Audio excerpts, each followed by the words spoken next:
मैंने सोचा तुम्हें कॉल करके बता दूं कि राहुल मेरी हिरासत में है। उसने अपना जुर्म कबूल कर लिया है। बाकी तो तुम समझदार हो।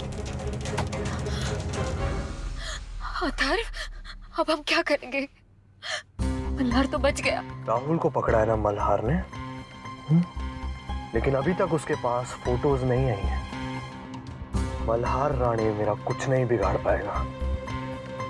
गोदावरी को बचाने के लिए वो अपना हर कदम फूक फूक कर रखेगा। तो क्या तब तक हम हाथ पे हाथ धरे बैठे रहे, मल्हार के जवाब का इंतजार करते रहे? नहीं, वक्त आ गया है कि तुम जाकर स्नेहा को संभालो। अगर स्नेहा ने अपना मुंह खोल दिया तो मुसीबत हो जाएगी। तुम जाओ, स्नेहा को संभालो, मैं बाकी सब देखता हूँ। 40 मिनट है हमारे पास। तुम जाओ स्नेहा के पास और उसको उसके घर से कहीं और लेकर जाओ। हाँ हाँ। इस गाड़ी को भी अभी खराब होना था। और अनुप्रिया कहाँ चली गई? उसे तो साड़ियों की डिलीवरी करनी थी। हाँ। परमेश्वरा उघड़े रे बाबा। क्या आई? वाला हबीबी! ओहो, इस देश में रिक्शा भी नहीं मिलता क्या? कैसा देश है? ये लोग यहाँ के तो लगते नहीं है। हमारे गांव में क्या कर रहे हो ना? और सुना है ये लोग बहुत अमीर होते हैं, तो इनके पास अपनी गाड़ी नहीं है क्या? रिक्शा के लिए रुके हैं। हो ना? नमस्कार। अरे अस्सलाम कुमकुम। सही बोला ना मैंने? मैं ना पल्लवी देशमुख। हाँ। वाला हबीबी, ये क्या करती तुम? हेलो, हम तुम जैसे गरीब लोगों से हाथ नहीं मिलाती। जाओ जाओ, छूटा नहीं है हमारे पास। पल्लवी, तू गई क्यों वहाँ पर पंचायत करने के लिए? इधर आओ। चलो रिक्शा से चलते हैं। Rickshaw, rickshaw. चलो। अरे ये क्या कर रहे हैं? हाँ? ओ रिक्शा वाले, हमने रिक्शा रोकी थी ना, फिर ये क्या हो रहा है? अरे ऐसे कैसे हमारी रिक्शा लेकर गए? अरे रुको। परमेश्वरा, कैसे लोग हैं ये? कठिन है रे बाबा। हम औरतों ने रिक्शा रोकी और 2 आदमी उसमें बैठकर चले गए। भाई, अब ये मत कहना कि हमें हाउस साहब के साथ ऐसा नहीं करना चाहिए था। अरे अगर पल्लवी चाची को थोड़ा भी शक हो जाता ना, तो अथर्व तक ये बात पहुंच जाती। टेंशन मत लो।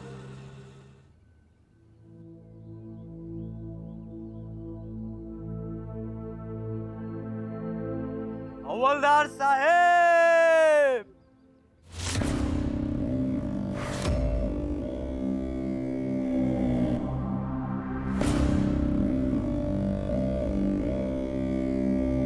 हवलदार साहेब, मैं तुम्हें ही बुला रहा था। मुझे पता था अथर्व कि राहुल को बचाने तो जरूर आएगा।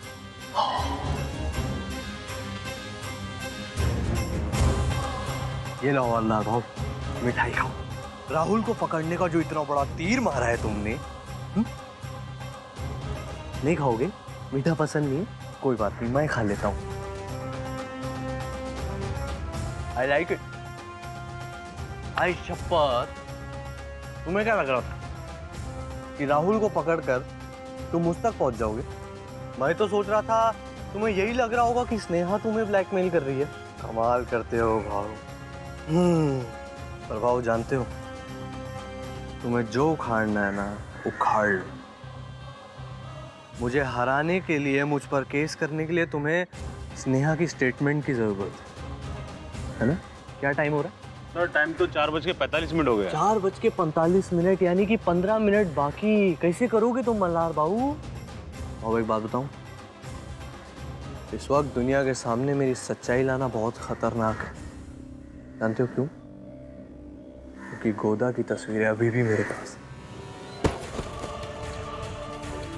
तू इंसान नहीं, राक्षस है अथर्व। मैं तुझे क्या समझता था और तू क्या निकला। मुझे हराने के लिए तू अपनी भांजी की इज्जत के साथ खेलने के लिए तैयार है। शर्म आनी चाहिए तुझे।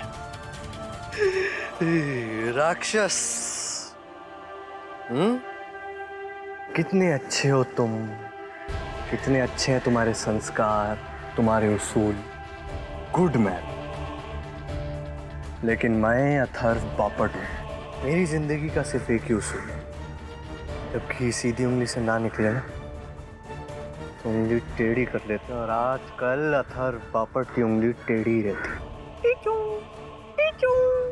आओ 1 लाख वाले फोन में एक सेल्फी ले ले।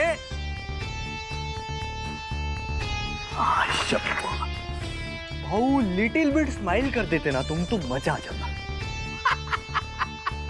भाऊ तुम पता नहीं है मुझे कितनी एक्साइटमेंट हो रही है कि तुम हवा में जाने वाले हो, और तुम्हें बचाने के लिए स्नेहा की स्टेटमेंट लगेगी, वो तो तुम्हें मिलने से नहीं।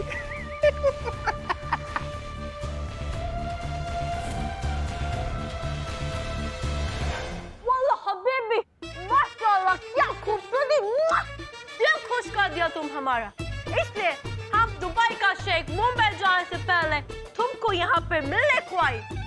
हम दुबई का रिच शेख हाजा खुश हुआ अब हम दुबई का अमीर शेख तुमको मॉडल बनाना चाहती।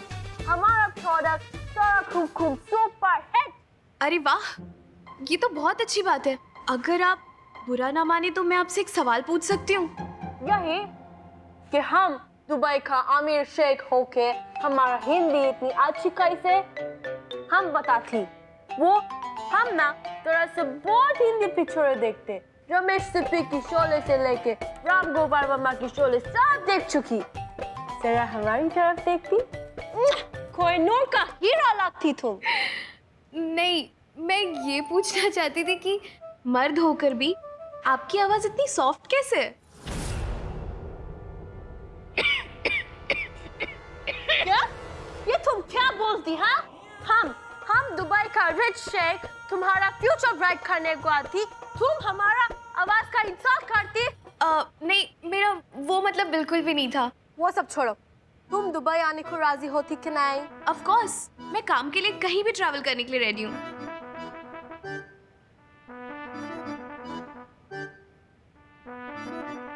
अस्सलाम वालेकुम। क्या? ये तुम क्या बोलती? फिर ये कॉन्ट्रैक्ट बिल्कुल ना हो सकती। हाँ, शुक्रान। क्या हुआ सर? तुम हमको पहले क्यों नहीं बताई कि तुम्हारे खिलाफ पुलिस केस चलती? हाँ, पहले क्यों नहीं बताई कि कोई पुलिस वाला तुम्हारे आबरू के साथ खेलने का इल्जाम लगती तुम पे? नहीं, हमको कोई पुलिस कचहरी में नहीं फंसने की।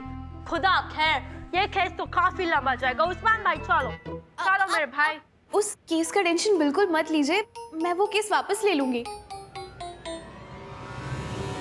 मैं भी देखता हूँ कि इस लंबे चलने वाले केस से तुम बाहर कैसे निकलते हो।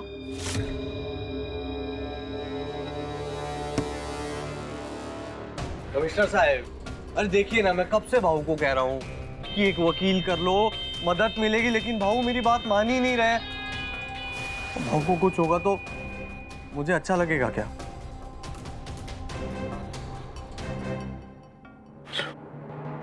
अभी 5 मिनट है मल्हार, अब तक तुम्हारा सस्पेंशन का मेल नहीं आया है। मैं फिर से पूछता हूँ, क्या तुमने उस लड़की की इज्जत पर हाथ डाला था? कमिश्नर साहब, भाऊ तो वैसे भी अपना जुर्म कबूल कर चुके हैं, बोलने से क्या फायदा? ऐसे कैसे तुम केस वापस ले सकती? मजाक चल।